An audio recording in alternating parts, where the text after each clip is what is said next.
92.5 Fox News. 92.5 Fox News radio time, 8:07. Trey, Radel in on Daybreak. Nothing like starting your morning out with a little Guns N' Roses. All right, quick story. A long time ago, I interviewed this guy who was running for U.S. Senate against this huge name, Charlie Crist. And this guy had maybe 10 people that showed up for lunch with him in downtown Fort Myers. That man is Marco Rubio, who joins us on the line right now. Marco Rubio, who inspired me, and there is no question about it, to get off the sidelines of being a journalist and being neutral, and inspired me to get involved in the conservative movement. Marco Rubio, thank you so much for joining us this morning. How you doing? Hey, I'm doing well. Congratulations on your new spot. Thank you. Look forward to doing it a lot of times. Yes, absolutely. We're going to have you on. Let's get right to it. Right now, our topic, a lot of callers fired up in support of this new law in Arizona, the crackdown on illegal immigration. Where do you stand on it? Well, let's take a deep breath first and realize where we are. This is inevitable that this was going to happen somewhere, particularly in Arizona. I was there about 2 months ago, and the people there this is not even an immigration issue to them. This is a law enforcement issue. You've got kidnappings and murders and gang violence pouring over the border in an uncontrolled fashion. The bottom line is the federal government has completely failed to enforce federal immigration laws, much less make them stronger and more effective. We have a legal immigration system that doesn't work, and so it is inevitable that eventually some state was going to take action. And I'm not going to sit here and criticize a state that's taken action in the sense of what they've done. I will tell you that I don't think this is the best way to have handled it. I think the best way for this issue to ultimately be handled is for the federal government to do its job. And the job of the federal government is to enforce the immigration laws that we have, to make sure that to the extent we have to come up with new technologies, whether it's border security or defense or fixing the visa program, that the federal government can handle that. You know, the federal government's involved in so many things that are none of its business. This is one of the things the federal government should be involved in. And the fact that it has failed to do it in an effective way has led to this. And we certainly can't have 50 different immigration policies in 50 different states. Now, here's my fear. My fear is that the Obama administration is going to use this as an excuse to go forward with some sort of an amnesty bill. And I've never supported amnesty. I think amnesty would be terrible for America's future. Quite frankly, I think amnesty is terrible for legal immigration. If you were to grant amnesty, you will never be able to have a legal immigration system that works in America. So my hope is that this will serve as a wake-up call to Washington, D.C., that the immigration system that we have is broken, that we must figure out a way to stop the growth of illegal immigration in America, and that we've got to come up with a legal immigration process that works so that we don't have to continue to face these kinds of issues like what those people in Arizona are facing right now. And you hit it on the head. I mean, the people of Arizona saying, we've got part of the Mexican cartel spilling over our borders, smuggling cocaine, heroin, and people. And the statistics, when it comes down to the crimes committed, are done overwhelmingly by these illegal immigrants. All right, let's move on because I know we're pressed for time with you.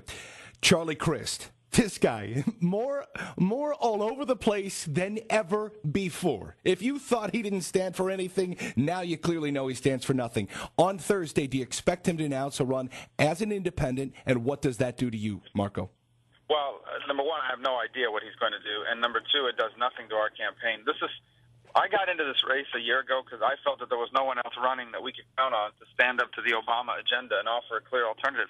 You know, this immigration thing's a great example. You know, that needs to be an issue that we need to deal with squarely. We've got to stop the growth of illegal immigration, and we got to make sure that we don't pass a bill that grants amnesty, because that's going to destroy any opportunity we will ever have of having a legal immigration system that works. And when the federal government fails to do its job, you're going to have these unintended consequences like what you're seeing now in Arizona, okay?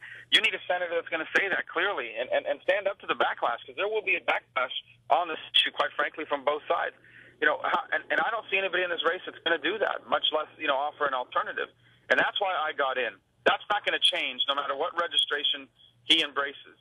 It's still going to be a race between me and two other people who support the Obama agenda.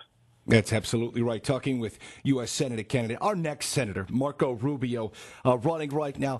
Listen, you, in all of my experiences with you, whether I've watched you speak or sit down for a one-on-one interview with you, have yet to have a beer with you, by the way, but we'll get to that in time.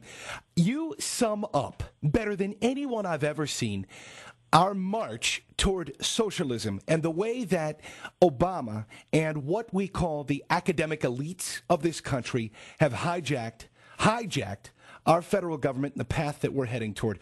Explain to me, because you, again, do it better than anyone else, the academic elites and their dream for this country. Well, this has existed in America for quite a while. You've always had these folks who believe that what America needs is a guardian class of people that are smarter than the rest of us, that went to the right schools, that know what's best for us, and that are going to force down our throats what's good for us even if we don't want it. It starts with that. It also starts with the fact that they've never believed in the free enterprise system. They've never bought into America's free enterprise system. They think that Western Europe got it right and America got it wrong, and the system that we have now leaves too many people behind. And so their dream has always been to convert America into something like the social democracies of Western Europe. And they're using this economic downturn as an excuse to do that.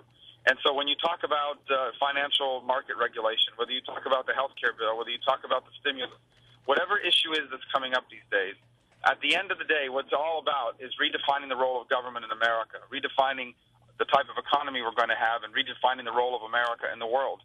That's what these bills are all about. It's fundamentally redefining the character of our country's relationship with its government.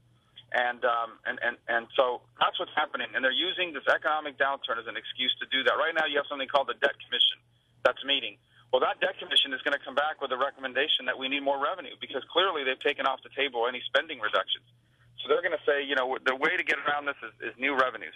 And that's where you're going to see a push here, I think, in the next Congress to try to get a value-added tax. Yep, the VAT tax, yep.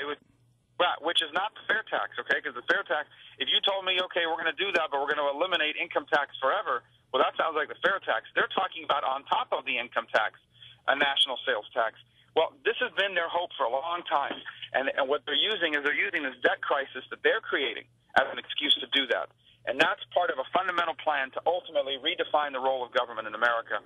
That's what's happening right now, and that's why I'm running for U.S. Senate, is to stand up to that and offer an alternative to it. Talking with Marco Rubio, MarcoRubio.com, where you can go online. You can help him by volunteering, by donating. Marco, it is always a pleasure to talk to you. You are a conservative through and through, unwavering, a fiscal conservative, a hardcore conservative, which is what we need as our next senator of this state. That said, let me ask you, the dynamics do change a little bit with the possibility of Chris running as an independent, the way that it may shape a vote here or there. You need our help. We want to help you. What can we do to help? Well, the first is sign up on our website, because we want to be able to keep you in touch with our campaign and what we're working on.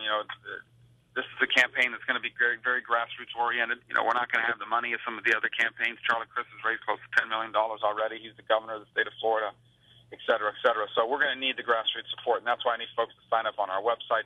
And the next thing is donate. And I used to be very bashful about asking for that, but, I can't be, because I need to have enough money to tell our side of the story and push back against what some of the biases that are out there. And, what I'm proudest of is, though our fundraising has improved dramatically, our average donor is still under $100. That means it's coming from everyday folks, not from lobbyists or PACs, but everyday people who are worried about the direction of their country and want to make sure that there is at least one voice in Washington standing up to this agenda and offering an alternative. You can do both of those things, sign up and contribute at our website, www.marcorubio.com. That's MarcoRub as in boy, IO.com, MarcoRubio.com. Marco, as always, I really can't thank you enough for your time. It's always a pleasure to talk with you, and I learn something new every time. Thank you for having me on, Trey. Thank you, and we will have you on plenty more, and again and again. Thank you.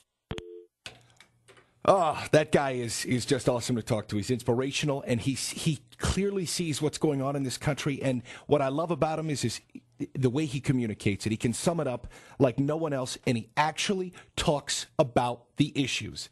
He addresses the issues specifically. You got to respect that. MarcoRubio.com. Again, you can log on there and support him. Sign up, donate if you can. He's going to be, will be, has to be our next senator. Time is 8:16, 92.5 Fox News. Let's go to Josh.